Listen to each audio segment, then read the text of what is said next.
Hello दोस्तों, आप सबका बहुत बहुत स्वागत है। तो दोस्तों, आज से हम क्लास 11th केमिस्ट्री में यूनिट 4 स्टार्ट कर रहे हैं। ठीक है, आज से हमारी क्लास 11th केमिस्ट्री में यूनिट 4 स्टार्ट हो रही है मेरे भाई।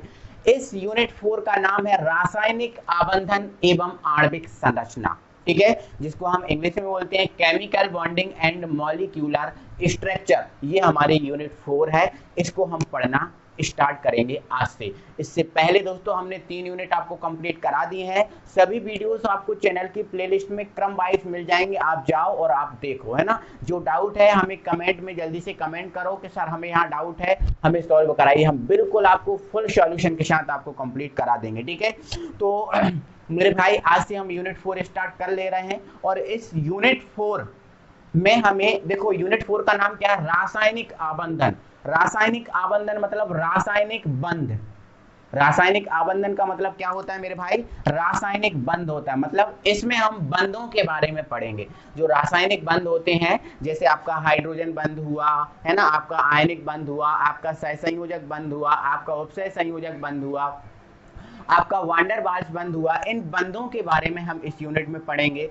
इस यूनिट में हम संकरण पढ़ेंगे। संकरण पूरा हम डिस्क्रिप्शन में पूरा संकरण पढ़ेंगे, है ना। इस यूनिट में हम मेरे भाई अति व्यापन पढ़ेंगे। इस यूनिट में हम ऊर्जा आरेख पढ़ेंगे। इतना सब कुछ ना बहुत अच्छे से हम इस यूनिट में कंप्लीट करने वाले हैं। ठीक है, तो इसके बारे में अपन देखेंगे। तो इसके लिए सबसे पहला जो टॉपिक है हमारा इस यूनिट का, वो हमें जो पढ़ना जरूरी है वो है हमारा संयोजकता कोष। तो आप अपनी है कॉपी में सबसे पहले हेडिंग डालेंगे संयोजकता कोष। कौन सा कोष मेरे भाई? संयोजकता कोष, है ना। संयोजकता कोष, या फिर हम कोष को आपको पता ही है कक्षा बोलते हैं, तो संयोजकता हम इसको कक्षा भी बोल सकते हैं। ठीक है, संयोजकता कोष या संयोजकता कक्षा। ठीक है, जिसको हम इंग्लिश में क्या बोल देते हैं? बैलेंसी। ठीक है, बैलेंसी सेल, इसको हम इंग्लिश में क्या बोलते हैं? बैलेंसी सेल या संयोजकता कोष। समझेंगे मेरे भाई। आपको पता है दुनिया 118 परमाणु है। पूरी आपका जो टोटल परमाणु है, टोटल जो तत्व है आपको पढ़ना है, वो 118 तत्व है। ठीक है, तो मेरे भाई कोई भी परमाणु हो, आपका परमाणु कोई भी हो, कोई भी परमाणु हो, किसी भी परमाणु का जो अंतिम कोष होता है, बाहरी कोष होता है, फिर अंतिम कोष होता है, वही होता है आपका संयोजकता कोष। एग्जाम्पल के तौर पे हम समझते हैं, जैसे मेरे भाई हमारे पास ये सोडियम है। क्या है ये? सोडियम। इस सोडियम का परमाणु क्रमांक क्या होता है? 11। कितना होता है? 11। तो अगर हम देखें तो पहली कक्षा में सोडियम के कितने इलेक्ट्रॉन होते हैं? 2 होते हैं। दूसरी कक्षा में 8 इलेक्ट्रॉन होते हैं, और जो आपकी तीसरी कक्षा होती है मेरे भाई, उसमें 1 इलेक्ट्रॉन होता है। कितना? कितना इलेक्ट्रॉन? 1, है ना, क्योंकि 11 ही है, तो 2, 8 और 10। तो देखो, अंतिम आपका जो कक्षा है, अंतिम आपकी जो कक्षा है वो कौन सी कक्षा है? देखो, पहली ये है, दूसरी ये है, और आपकी ये तीसरी। अंतिम कक्षा कौन सी है? तीसरी है। कौन सी है आपकी? तीसरी। और मेरे भाई जो अंतिम कक्षा होती है, उस अंतिम कक्षा को ही हम बोलते हैं संयोजकता कोष, है ना। तो यहाँ पर अगर हम सोडियम के संयोजकता कोष की बात करें कि सोडियम का संयोजकता कोष कौन सा है, ठीक है, तो सोडियम का जो संयोजकता कोष है वो आपका तीसरा है। कौन सा है? तीसरा है। ठीक है, अब यदि हम ऑक्सीजन की बात करें, ऑक्सीजन का परमाणु क्रमांक कितना होता है? 8, है ना। तो पहले में कितने इलेक्ट्रॉन? 2, और दूसरे में कितने इलेक्ट्रॉन? 6। दूसरे में कितने इलेक्ट्रॉन होंगे? 6 होंगे। तो ऑक्सीजन का अंतिम कोष कौन सा है? दूसरा है, क्योंकि पहला ये है और दूसरा ये, दूसरा कोष है ना। तो इसका जो संयोजकता कोष होगा वो दूसरा होगा। कौन सा होगा? दूसरा होगा। अब यदि हम क्लोरीन की बात करें, तो क्लोरीन के परमाणु क्रमांक कितना होता है? 17। ठीक है, तो पहली कक्षा में कितने इलेक्ट्रॉन? 2 इलेक्ट्रॉन। दूसरे में कितने? 8। तीसरे में कितने? 7, है ना। तो जो क्लोरीन है, क्लोरीन का जो संयोजकता कोष होगा वो कौन सा होगा? तीसरा होगा। क्योंकि मेरे भाई आपको ध्यान रखना, किसी भी परमाणु का जो अंतिम कोष होता है, अंतिम कोष ही आपका कहलाता है संयोजकता कोष या संयोजकता कक्षा। क्लियर हुआ? चल, संयोजकता कोष या संयोजकता कक्षा आपका क्लियर हो चुका है। अब मेरे भाई इसी से आपका एक टॉपिक और बनेगा, जो होगा आपका संयोजी इलेक्ट्रॉन। कौन से इलेक्ट्रॉन? संयोजी इलेक्ट्रॉन। ठीक है, इनको भी आपको पता होना चाहिए। ठीक है, बैलेंसी, बैलेंसी, ठीक है, बैलेंसी इलेक्ट्रॉन, इलेक्ट्रॉन जिसको हम इंग्लिश में बोलते हैं संयोजी इलेक्ट्रॉन या बैलेंसी इलेक्ट्रॉन, जिसको आपको पता होना चाहिए। आपको पता है मेरे भाई, किसी भी परमाणु का जो अंतिम कोष होता है उसे बोलते हैं हम संयोजकता कोष या संयोजकता कक्षा। समझ में आपको आया। अब मेरे भाई आप देखो, इस सोडियम का संयोजकता कोष कौन सा है, तीसरा, और तीसरी कक्षा में कितने इलेक्ट्रॉन है, एक। इसका संयोजकता कोष कौन सा है, दूसरा, और इसकी दूसरी कक्षा में कितने इलेक्ट्रॉन है, दो। इसका संयोजकता कोष कौन सा है, तीसरा, उस संयोजकता कोष तीसरा है, और इस संयोजकता कोष में कितने इलेक्ट्रॉन है, 7। समझ में आपको आ रहा है, ठीक है। हम क्या पढ़ रहे हैं मेरे भाई, संयोजी इलेक्ट्रॉन। तो मेरे भाई संयोजकता कोष में जितने इलेक्ट्रॉन होते हैं वही कहलाते हैं संयोजी इलेक्ट्रॉन। समझ में आपको आ रहा है। किसी परमाणु का जो अंतिम कोष होता है वो संयोजकता कोष होता है, एवं संयोजकता कोष में जितने इलेक्ट्रॉन उपस्थित होते हैं वही इलेक्ट्रॉन आपके कहलाते हैं संयोजी इलेक्ट्रॉन। समझ में आपको आया। संयोजकता कोष अंतिम कोष और संयोजकता कोष में इलेक्ट्रॉन संयोजी इलेक्ट्रॉन।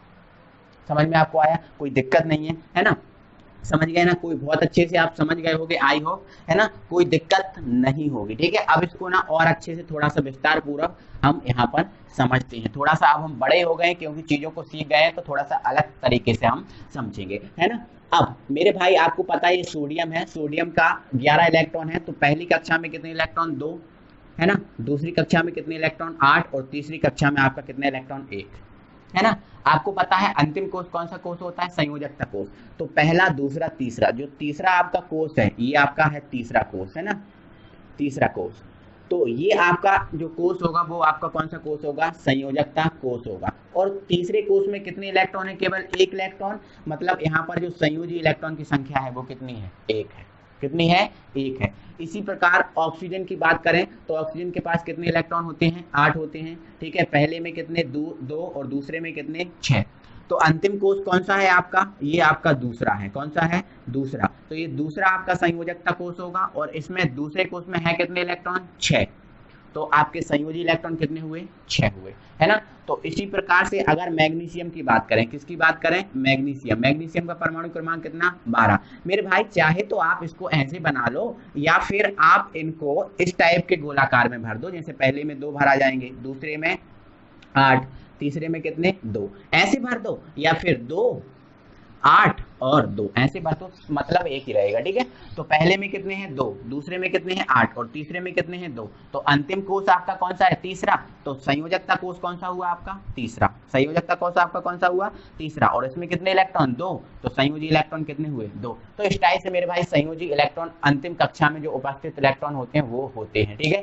तो इस टाइप से आप प्रत्येक परमाणु के अंतिम कक्षा के इलेक्ट्रॉन निकाल सकते हो, वही आपके संयोजी इलेक्ट्रॉन कहलाते हैं। तो ये संयोजी इलेक्ट्रॉन नाम का टॉपिक हमारा फिनिश है, संयोजकता कोष हमारा फिनिश है। इसके बाद मेरे भाई आपको पढ़ना है जो अगला आपका टॉपिक है वो है आपका लुईस प्रतीक। कौन सा प्रतीक, लुईस प्रतीक। अगर आपको इधर तक क्लियर है तो जल्दी से मुझे कमेंट करके कमेंट बताएं कि सर हमारा क्लियर है, यहाँ तक कोई डाउट नहीं है। और अगर डाउट है तो वो डाउट भी हमें बताएं कि आपका क्या डाउट है, वो हम आपका डाउट पूरा सॉल्व करेंगे, ठीक है। बढ़ते हैं तो फिर आगे हमारा नेक्स्ट हमारा जो टॉपिक है वो है आपका लुईस प्रतीक। कौन सा प्रतीक है मेरे भाई, लुईस प्रतीक। लुईस प्रतीक, ठीक है। ये एक लुईस वैज्ञानिक थे, एक लुईस नाम के एक वैज्ञानिक थे। उन्होंने अपना कुछ स्ट्रक्चर दिया, अपना कुछ स्टैंडर्ड फॉर्म दिया जो जिसके नाम पर ही उनको बोला जाता है लुईस प्रतीक, है ना। लुईस प्रतीक समझते हैं, ठीक है। तो मेरे भाई आपको पता है कि संयोजकता कोष कौन सा होता है, पता है, अंतिम कोष। संयोजी इलेक्ट्रॉन कौन से होते हैं, जो संयोजकता कोष में जो इलेक्ट्रॉन होते हैं वो कहलाते हैं आपके संयोजी इलेक्ट्रॉन, ठीक है। जैसे मुझे पता है मेरे भाई जो आपका सोडियम है, क्या है ये सोडियम। सोडियम का जो 11 परमाणु क्रमांक होता है ना, तो पहले में 2, दूसरे में 8, तीसरे में 1। मतलब सोडियम के पास जो संयोजी इलेक्ट्रॉन की संख्या है वो है कितनी, 1 है। कितनी है, 1। अब यदि सोडियम के संयोजी इलेक्ट्रॉन को, किसके, जो सोडियम है, इस सोडियम के संयोजी इलेक्ट्रॉन को इस सोडियम का जो प्रतीक है, ये क्या है इसका प्रतीक, इस प्रतीक के ऊपर यदि मैं इस बिंदु के रूप में इस टाइप से प्रदर्शित कर दूं, ये सोडियम के पास कितना, 1 था संयोजी इलेक्ट्रॉन। और इस संयोजी इलेक्ट्रॉन को मैंने क्या किया, इस जो सोडियम था इसके प्रतीक के रूप में, प्रतीक के ऊपर बिंदु के रूप में मैंने प्रदर्शित कर दिया। तो यहां से आपका जो टोटल ये जो बना है ये आपका लुईस प्रतीक होगा। क्या होगा, लुईस प्रतीक, ठीक है। और समझते हैं, जैसे ऑक्सीजन, ऑक्सीजन का परमाणु क्रमांक कितना होता है, 8 होता है। तो पहले में 2 और दूसरे में 6। तो संयोजकता कोष 6 और उसमें इलेक्ट्रॉन कितने 6, मतलब संयोजी इलेक्ट्रॉन की संख्या कितनी है ऑक्सीजन के पास 6। अब यदि इन संयोजी इलेक्ट्रॉन को हम इस ऑक्सीजन के ऊपर बिंदु के रूप में, आपको दिख रहे हैं ना, इस बिंदु के रूप में इस टाइप से इनको हम प्रदर्शित कर दें, कितने हैं 6 हैं, तो इस टाइप के हम 6 बिंदु इसके चारों इस टाइप से अगर प्रदर्शित कर दें, व्यक्त कर दें, तो ये जो आपका बना है वो आपका लुईस प्रतीक होगा। अब ये 6 बिंदु आप अलग अलग तरीके से बना सकते हो, है ना, 2 2 4, एक एक इधर आप बना सकते हो, है ना, या फिर आप दोनों इधर बना सकते हो, आपकी जहां इच्छा वहां बना सकते हो, ठीक है, कोई दिक्कत नहीं है मेरे भाई, है ना। तो ये आपका क्या बन गया, लुईस प्रतीक। तो लुईस प्रतीक की परिभाषा क्या हो गई, संयोजी इलेक्ट्रॉन, सॉरी अच्छे से समझते हैं, किसी परमाणु के संयोजी इलेक्ट्रॉनों को उस परमाणु के ऊपर बिंदु के रूप में प्रदर्शित करना लुईस प्रतीक कहलाता है। जैसे आपको ये देखा, इसके संयोजी इलेक्ट्रॉन कितने थे, एक, इसके ऊपर बिंदु के रूप में प्रदर्शित कर दिया, ये लुईस प्रतीक बन गया, ये भी लुईस प्रतीक बन गया। तो ये इस टाइप से मेरे भाई लुईस प्रतीक होता है ना। अब लुईस प्रतीक छोटे छोटे बड़े बड़े सब प्रकार के होते हैं, तो मैं इनको आपको अच्छे से समझा रहा हूँ, ठीक है। जैसे मान के चलो सोडियम, ये सोडियम है ना, तो सोडियम का लुईस प्रतीक बनाना है, तो सोडियम के संयोजकता कोष में कितने इलेक्ट्रॉन, एक, तो इसका जो लुईस प्रतीक बनेगा वो बनेगा इस टाइप का, एक बिंदु बनाना है, ठीक है। चलो Mg, अब इसका परमाणु क्रमांक कितना है 11, Mg का कितना है 12, तो इसका लुईस प्रतीक बनाना है, तो Mg के संयोजकता कोष में कितने इलेक्ट्रॉन होते हैं, 2, आप निकाल लेना, तो ये 2 बिंदु यहाँ पर हमें लगाने पड़ेंगे, ठीक है। जैसे अगर एल्यूमिनियम की बात करें तो एल्यूमिनियम का परमाणु क्रमांक 13, ठीक है, तो एल्यूमिनियम के ऊपर हमें कितने बिंदु लगाने पड़ेंगे, 3, 1 2, है ना। तो चाहे तो आप 3 बिंदु एक ही जगह लगा सकते हो इस टाइप से, चाहे तो 2 इधर 1 इधर कर सकते हो, और चाहे तो आप एक एक बिंदु इस टाइप से भी व्यस्त कर सकते हो, आपकी मर्जी है ना। चलो ऑक्सीजन है ना, ऑक्सीजन का परमाणु क्रमांक 8, तो इसके संयोजकता कोष में कितने इलेक्ट्रॉन 6, तो इसको कैसे बताना है 2 4 और 2 6, आप 6 बिंदु आप कैसे भी बना सकते हो, ठीक है। इसी प्रकार नाइट्रोजन का कितना होता है 7, तो संयोजकता कोष में कितने इलेक्ट्रॉन 5, ठीक है, तो 5 आप कैसे ही बना सकते हो 2 4 5 ऐसे ही बना सकते हो, है ना, या 2 3 4 और ये 5 कैसे भी अपनी मर्जी बना सकते हो। तो किसी का भी आप लुईस प्रतीक आप बना सकते हो। अब थोड़ा सा बड़ा बड़ा करके हम बनाते हैं, ठीक है। जैसे मान के चलो अगर आपको H2O है ना, H2O का लुईस प्रतीक बनाना है, तो सबसे पहले आपको करना क्या होगा मेरे भाई, जो H2O दिख रहा है इसको आप तोड़ कर लिखो, ठीक है। O 1 है और H कितने हैं 2, तो ये O और ये हमारे H2। O के संयोजकता कोष में कितने इलेक्ट्रॉन, मतलब O के संयोजी इलेक्ट्रॉन की संख्या कितनी है 6 है, O के पास कितनी है 6, तो आप ये O 6 लिख लो, 1 2 3 4 5 और ये 6, समझ गए। हाइड्रोजन, हाइड्रोजन का तो परमाणु क्रमांक 1 ही होता है, हाइड्रोजन का जो ये है हाइड्रोजन परमाणु क्रमांक 1, तो संयोजकता कोष में कितने इलेक्ट्रॉन 1, संयोजी इलेक्ट्रॉन कितने 1, तो हाइड्रोजन के पास कितना इलेक्ट्रॉन होता है 1, है ना। तो ये जो हाइड्रोजन का इलेक्ट्रॉन है इसको मैं अलग पेन से यहाँ पर बता दे रहा हूँ, ये हाइड्रोजन का इलेक्ट्रॉन, ठीक है, और ये हाइड्रोजन का ये हो गया और इस हाइड्रोजन का ये हो गया। तो ये आपका लुईस प्रतीक किसका बन गया H2O का। अब देखो प्रत्येक का अष्टक पूरा, हाइड्रोजन का अष्टक पहला होता है, हाइड्रोजन का पहला ही अष्टक कितने में इलेक्ट्रॉन में पूरा 2 हो चुका है, इसका भी पूरा। अब ऑक्सीजन का, ऑक्सीजन के पास कितने हैं 6 हैं, एक इससे ले लेगा एक इससे ले ले, तो 6 और 2 8, ऑक्सीजन का भी हो जाएगा 8 से। चलो इसी प्रकार से मेरे भाई हम और बनाते हैं। जैसे अगर हमसे बोला गया कि आप CO2 का बनाओ लुईस प्रतीक, है ना, तो सबसे पहले आप क्या करोगे CO2 को तोड़ के लिख दोगे, ये O और ये O, O के पास कितने 6, तो 2 4 और 2 6, है ना। इस O के पास भी कितने होंगे मेरे भाई 6 होंगे, तो इस टाइप से ये 6, ठीक है। अब 6 हो गया, इसके 6। अब कार्बन के संयोजकता कोष में कितने, क्योंकि कार्बन का परमाणु क्रमांक कितना होता है 6, तो पहले में 2 दूसरे में 4, मतलब इसके पास कितने होंगे 4 होंगे, है ना। तो 4 होंगे, तो इन 4 को आप कैसे लिख दो, इन 4 को आप लिख दो इस टाइप से, 2 ये और ये 2, आप कैसे भी लिख सकते हो। अब बताओ इस ऑक्सीजन का अष्टक पूरा है क्या, नहीं, क्यों, क्योंकि ऑक्सीजन का परमाणु क्रमांक कितना होता है 8, कितना होता है 8, तो पहले में 2 और दूसरे में कितने 6, तो पहला तो अष्टक पूरा है 2 से ही होता है, दूसरा अष्टक कितने से पूरा होता है 8 से, बट दूसरे में इसके पास कितने हैं 6, तो 6 से इसका अष्टक पूरा नहीं, अष्टक पूरा करने के लिए इसको कितने चाहिए 8, तो ये जो ऑक्सीजन है 2 इलेक्ट्रॉन इससे ले लेगा, तो 6 और 2 8, अष्टक पूरा। चलो इस ऑक्सीजन ये 2 इससे ले लेगा तो 6 और 2 8, तो इसका भी अष्टक पूरा। अब कार्बन का देखो दूसरा अष्टक है ना, 8 में पूरा होता है। तो कार्बन भाई साहब क्या करेंगे, 2 इससे ले लेंगे और 2 इस ऑक्सीजन से, है ना। तो देखो 4 तो खुद के पास हैं, 2 और 2 4 तो खुद के पास हैं।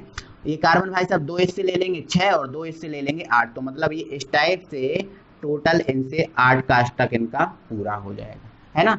तो इस टाइप से आपका ये ऑक्सीजन का हो जाएगा, ये इस टाइप से इस ऑक्सीजन का हो जाएगा और इस टाइप से कार्बन का। तो इस टाइप से मतलब ये स्ट्रक्चर, ये तो मैंने आपको समझा दिया है अष्टक पूरा करके, है ना। चाहे तो आप इसमें भी कर सकते हो। हाइड्रोजन का पहला तो 2 में होता है तो ये 2 से हो गया, ये इसका भी 2 से हो गया, ठीक है। अब ऑक्सीजन का कितने से होता है, 8 से, तो 6 तो इसके पास है, तो ये एक एक इनके भी ले लेगा तो ये 8 इस टाइप से। ऐसे हम बना सकते हैं, इस टाइप से हम अष्टक इनका पूरा कर सकते हैं, कोई प्रॉब्लम नहीं है ना। तो इस टाइप से हम और भी बना सकते हैं, जैसे लिखा है हमारे पास CaF2, है ना। जैसे हमें इसका बनाना है ना, तो सबसे पहले आप क्या करो, CaF अलग लिखो और F ये अलग लिखो, ठीक है।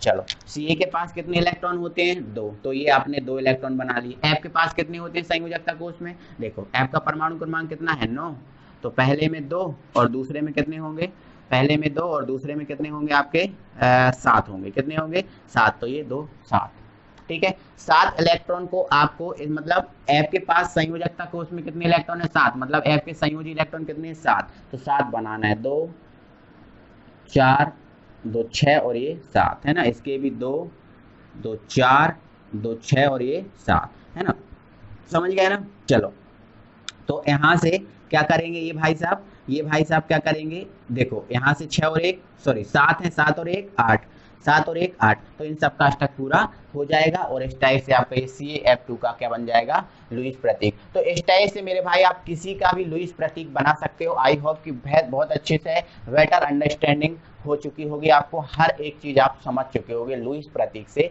संबंधित, कहीं भी कोई डाउट नहीं रहा होगा, है ना। तो मेरे भाई दिल से ना आप वीडियो को लाइक कर दो, अपने फ्रेंड सर्कल में शेयर कर दो मेरे भाई, है ना। और कल की वीडियो जो आपकी रहेगी बहुत इंपॉर्टेंट वीडियो रहने वाली है, क्योंकि कल की वीडियो में हम बंध पढ़ेंगे, जो रासायनिक बंध है, केमिकल बॉन्ड है, वो हम पूरा कंप्लीट करने वाले हैं। रासायनिक बंधों में हमारा आयनिक बंध, सहसंयोजक बंध, उपसहसंयोजक बंध, ये सब चीजें हम पढ़ने वाले हैं। तो उन सब के लिए इन चीजों का कंप्लीट होना बहुत जरूरी है ना। तो ये सब कंप्लीट करो, अगली वीडियो में फिर आपसे मिलेंगे, तब तक के लिए थैंक यू वेरी मच।